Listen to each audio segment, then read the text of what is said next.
레위기 18장 8절부터의 말씀인데요. 6절부터 너희는 가까운 친척과 성관계를 하지 말아라. 나는 여호와이다. 너희 자녀들은 부모에게 절대로 부끄러운 짓을 해서는 안 된다.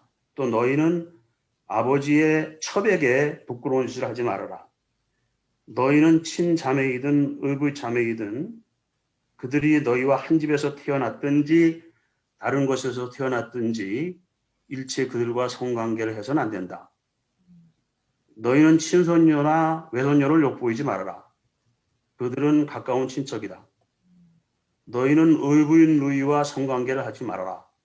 그들도 역시 너희 자매이다. 너희는 너희 고모에게 부끄러운 짓을 하지 말아라. 그녀는 너희 아버지와 가까운 친척이다. 너희는 너희 이모에게 부끄러운 짓을 하지 말아라. 그녀는 너희 어머니와 가까운 친척이다. 너희는 너희 아버지 형제의 아내를 가까이 하여 부끄러운 짓을 하지 말아라. 그들은 너희 장모와 숙모이다. 너희는 너희 며느리를 욕보이지 말아라. 그녀는 너희 아들의 아내이다. 너희는 너희 형제의 아내와 성관계를 하지 말아라. 그들은 너희 형수와 제수이다. 너희는 너희가 성관계를 가진 여인의 딸이나 손녀를 욕보이지 말아라. 그들은 피를 함께 나눈 자들이므로 이런 짓은 악한 행위다. 너희는 아내가 살아있는 동안 그녀의 자매를 또 다른 아내로 맞아 그들이 서로 시기하는 일이 없도록 하라. 여기까지 18절까지 왔습니다. 자, 어떻게 생각되세요? 성경에 이런 구절이 있었다는 것을 아마 모르는 분들이 많을 거예요. 그 십계명에 간음하지 말아라 그랬잖아요. 근데 그 말 한마디면 될 텐데 뭐 이렇게 꼭꼭 집어서 누구 하지 말아라, 누구 하지 말아라. 왜 이런 그 말씀이 율법에 필요했을까요? 한번 생각 좀 한번 해보십시오. 잠깐. 한번 좀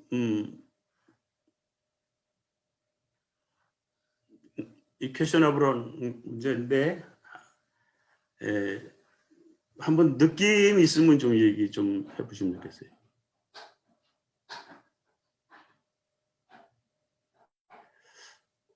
없으신가요? 저는 성경에 이런 구절이 있는 줄은 뭐 목사된 지 한참 후에 알았어요. 한 20년이나 지났나? 뭐 이런 구절이 다 있어. 그래서 아니 도대체 이해가 안 되는 거예요. 그래서 우선 이런 생각을 해봤습니다. 그 당시에는 이 계명을 받을 때 텐트 광야에서 이제 순진한 생각이죠. 이게 성서신학 같은 거 전혀 모를 때 얘기예요. 광야 생활을 할 때 텐트 치고 살았잖아요. 그러니까 주거가 안정이 안 됐으니까 텐트 치고 살다가 보면은 떼굴떼굴 굴러가다가 뭐 다 한 텐트에서 자니까 일루도 다 할 수 있고 저로도 접촉이 될 수가 있고 그래서 그랬나? 처음에는 그런 생각이었습니다. 그런데 그렇게 유치한 얘기는 아닐 것 같고 왜 그랬나라고 하는 겁니다. 여기서 이제 신약에 와서 예수님이 이 섹슈얼리티에 대해서 아주 컨트로버셜한 얘기를 하신 거 있죠. 생각나세요? 어떤 구절인지? 간음하다가 잡힌 여인이 왔을 때 그랬잖아요. 너희 중에 지혜 없는 자가 먼저 쳐라 그러면서 너희 중에 마음으로 뭐 간음하지 않은 자가 있느냐 뭐 이런 얘기 하셨잖아요. 이건 또 뭡니까? 이게 어떻게 연결이 되는가? 성서의 신약과 구약 사이의 이 섹슈얼리티에 관한 문제가 나온 두 대비되는 구절인데요. 아까 박정희 형제가 동성애 문제를 지적했잖아요. 컨뎀하면서 저주하면서 뭐 사랑한다. 이거 안 맞는 얘기, 앞뒤가 안 맞는 얘기. 우리 기독교가 이런 자체 모순이 되는, 자체 모순처럼 들리는 이런 것들이 있어요. 이런 것에 대해서 어떻게 생각을 해야 될까 하는 겁니다. 그래서 제가 사실은 전 동성애 신학을 공부했습니다. 한 1년 정도 공부했는데 어떻게 하게 됐냐면은 이제 97년도 2월 달인데 뉴욕 유니언 신학교에 간 정형경 교수가 시드니에 온다는 거예요. 거기 왜 오냐 그랬더니 UFMCC라고 세계 동성애자 교회를 메트로폴리탄 커뮤니티 처치라고 그래요. 그 사람들은 이제 전 세계적으로 있는데 그 총회를 시드니에서 하는데 자기가 키노트 스피치를 하러 온다는 거예요. 그래서 야 그런 데를 다 오냐? 그래서 이제 갔습니다. 가가지고서 이제 정 교수 이제 스피치 하는 거 듣고 그다음에 그게 이제 며칠 동안 하는데 정 교수가 사흘 동안 있는데 그 친구는 키노트 스피치 잠깐 하고 난 다음에는 거기 오는 이제 할 일이 없는 거죠. 그래서 거의 이틀 동안 그 친구 보고 얘기를 했어요. 호텔 방에서 얘기하고 걸어가면서 얘기하고 도대체 이게 어떻게 된 거냐 하면서 그래서 야 이거를 공부를 안 하면 안 되겠구나. 그래서 이제 그 다음부터 그 시드니에 있는 그 메트로폴리탄 커뮤니티 처치를 나갔어요. 1년 동안 나가면서 이제 그들을 이해하고 그들이 무엇을 얘기하는지 뭐 그런 것을 공부를 하게 됐어요. 그래서 저는 이제 도를 통했습니다. 아 이게 이런 거구나 하고 도를 통했습니다. 우선 이 섹슈얼리티의 문제는 이거는 완전히 생물학적 문제거든요.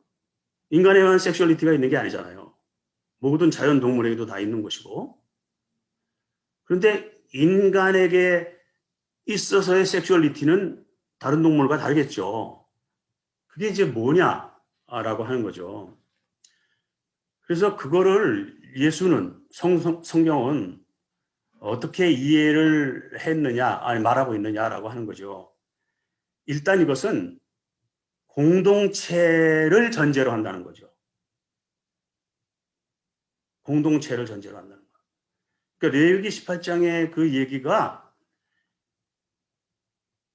이 공동체를 유지하기 위해서, 공동체를 깨지지 않게 하기 위해서 그 섹슈얼리티를 어떻게 해야 된다는 것을 구체적으로 3,000년 전, 4,000년 전 시대니까 구체적으로 가능하지 말아라. 뭐 단순히 이 얘기 가지고는 얘기가 안 되고 이스라엘 공동체, 그 공동체가 유지되기 위해서는 어떻게 해야 된다는 아주 디테일하게 이야기를 할 거죠. 그렇게 이해를 해야 되겠죠. 예수님이 신약에서 얘기한 섹슈얼리티 문제는요. 그래서 어떤 사람들은 그걸 어떻게 해석하냐면은 봐라 마음으로 간음한 자도 이미 간음한 자라고 했지 않냐. 그러니까 너희들이 다 죄인이야. 그러니까 마음으로 간음한 것도 죄야. 이렇게 죄의 문제를 확대 해석하는 것이 보통 기독교인들이 하는 수작이에요. 그게 아니고 저는 예수는 인간의 마음속에 있는 내적 충동, 이 섹스에 대한 내적 충동이 누구나 있다고 하는 것을 당연하다라고 하는 것을, 자연스럽다고 하는 것을 너희들은 그런 것도 없냐? 너희들이 진짜 없어? 누구에게나 인간에게는 다 있는 거 아니냐? 라고 오히려 이제 프로이드적 해석이죠. 프로이드가 인간의 욕망, 무의식 뭐 이런 걸 이제 섹스로 설명을 한 뭐 처음 시조 아닙니까? 아니에요. 예수가 2000년 전에 먼저 시도했어요. 예수가 먼저 인간의 내적 욕망이 이 섹스라고 하는 거, 그건 누구에게나 있는 것이다. 그런 것도 너희들 죄라고 할 거냐? 라고 이미 예수는 2000년 전에 얘기했다. 저는 그렇게 이해를 합니다. 그래서 그 예수가 내 이웃을 사랑하라고 그랬잖아요. 이웃을 사랑하라는 게 뭔 얘기냐면은 우리가 그 수직적인 관계에서의 질서는 뭐 인류가 뭐 원시시대 이후에 잘 잡아왔어요. 그죠? 나보다 센 놈 앞에는 숙이고 약한 놈은 누르고 하는 이 수직적인 관계는 뭐 누가 가르치지 않아도 잘 해왔어요. 근데 이웃을 사랑하는 수평적인 관계? 이건 못했거든요. 이게 제일 어려웠거든요. 지금도 어렵잖아요. 그러니까 예수는 바로 수평적인 관계를 설정하는 법을 우리에게 보여주셨다.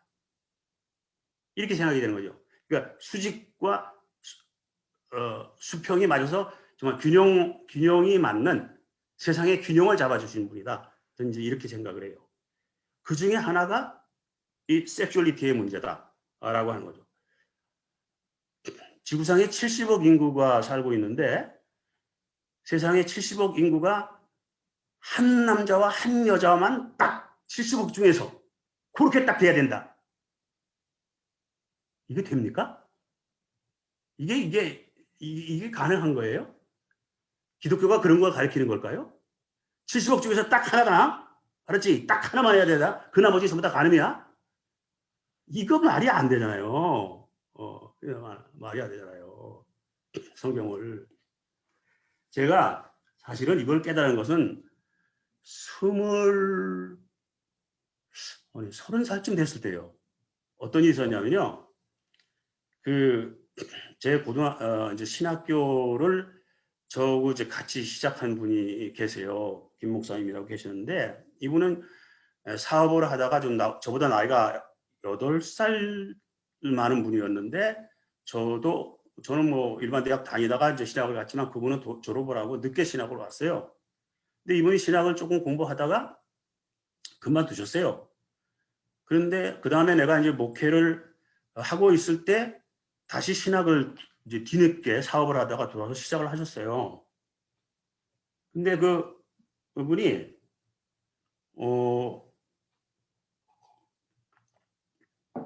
다시 신학을 40이 넘어서 시작하면서 신학교를 다니고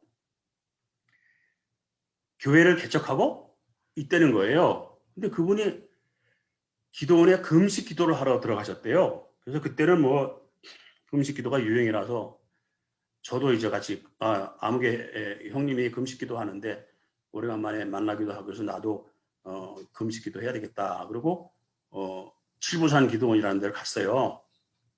가서 같이 이제 기도를 하는데 형님은 뭐 기도 제목이 뭐예요? 물어보니까 참 이따 이 양반이 아주 어렵게 입을 여는 거예요. 사실은 내가 지금 건강에 이상이 왔다. 근데 이상이 왔는데 왜 이런 일이 생겼는가라고 생각을 하다가 하나님 앞에 회개할 죄가 있어서 지금 그것을 위해서 기도하는 중이다. 그래. 뭐냐 그러니까 이분이 이제 고등학교 선생을 하다가 처음에 이제 최신부에 뭐 공무원으로 좀 있다가 저처럼 이제 야간대학 출신이거든요. 그래서 야간대학 다닐 때 공무원으로 있다가 대학 졸업하고 이제 어느 학교 여선생으로 있다가 뭐 지금 다른 걸 하는데 결혼을 늦게 한 35살 때 했대요. 35살 때 우연히 길에서 자기가 20대 때 최신부에서 공무원 생활할 때 만났던 여성이 만났는데 그때까지 그분도 결혼을 안 했더래요. 그래서 그분하고 결혼을 했대요. 늦게. 근데 뒤늦게 어느 날 또 길을 걸어가다가 자기가 고등학교 때 가르쳤던 제자를 만났대요. 그 이제 상업학교였는데 그 학교가. 근데 이 제자애가 고백을 하더라는 거예요. 자기는 선생님을 고등학교 때 그렇게 사랑했다는 거죠. 그런데 그때는 표현할 수가 없었고 뭐 이런 얘기를 하면서 그랬냐 뭐 이러면서 하다 보니까 그 여자와 사랑의 관계에 빠진 거예요. 그래서 살림을 차린 거예요. 따로 살림을 차려놓고 이중 생활이 된 거죠. 그러게 이제 목회 시작하고 신학 다시 시작하고 하면서 그게 이제 이상하게 이렇게 겹쳐지게 된 거예요. 그래가지고 자기가 이렇게 아프고 이렇게 생각을 하니까 아, 하나님께서 나한테 그것을 회개하라고 이런 병을 주셨구나. 이렇게 생각을 해서 지금 금식을 하고 이렇게 기도를 한다는 거예요. 근데 자기는 하나님께 그렇게 기도했대. 하나님, 정말 제가 지금 살고 있는 아무개 엄마하고 이혼하고 지금 내가 사랑했던 이 제자하고 이 여자하고 살게 해주시면 매나 충성을 하겠습니다. 정말 마음에 그런 기도라는 거예요. 자기는. 자기가 정말 하고 싶은 기도는 그런 기도인데 어떻게 그렇게 기도를 할 수 있냐는 거죠. 그래서 지금 이렇게 죄의식을 느끼고 있다는 거죠. 그래서 그런 거를 아는 주변에 뭐 동기들 뭐는 너는 뭐 전부 다 이제 우리 그 김 목사를 컨demn하고 해요. 이분이 나중에는 교단 총무도 하고 유명한 한기총 총무도 하신 분이에요. 이름 누구 얘기하면 한국교회에서 다 알만한 분이에요. 그래서 저도 옆에서 이제 기도를 하고 있다가 그분 옆에서 이제 그분을 위해서 기도를 하고 있다가 무슨 생각이 들었냐면 이런 생각이 들었어요. 분명히 이분이 지금 한 것은 이 세상 법으로 말하면 혼외 정사니까 이건 죄야. 분명하죠. 그때까지는 그 간통법이 아직 있을 때니까 지금은 폐지됐지만 그 고발하면 이 양반 감옥 가야 돼. 그런데 하나님의 법도 똑같겠나? 세상 법과? 뭐 좀 달라야 될 거 아닌가? 하나님의 법은. 이런 생각이 드는 겁니다. 그러면서 들 생각이 뭐냐면 정말로 사랑은 이 사람이 정말로 사랑하는 사람이 누구야? 섹스는 정말로 사랑하는 사람하고 하는 게 진정한 섹스 아니겠어요? 그러면 지금 그 제자와의 그 사랑은 진짜 정말 사랑이고 그 사모와의 사랑은 어떻게 우연히 길가에 35살 먹을 때까지 뭐 결혼 안 하고 있다가 뭐 그래서 만나서 늦게 결혼했어요. 별로 사랑이 없어요. 그러면 제자하고의 사랑이 진정한 사랑 아닌가? 이런 느낌이 들었어요. 근데 이걸 이렇게 그냥 얘기하면 또 말이 안 될 것 같아요. 난 그런 생각이 들었는데 그 형님한테. 그래서 무슨 생각이 들었냐면 그러면 도대체 여기서 하나님의 뜻이 원하는 게 뭘까라는 생각을 했어요. 그래서 하나님이 원하시는 것은 희생이 아니겠는가? 응? 내가 가장 뭡니까 아브라함이 자기 아들 이삭을 바친 것처럼 가장 귀한 거 그걸 희생하는 게 희생 아닌가?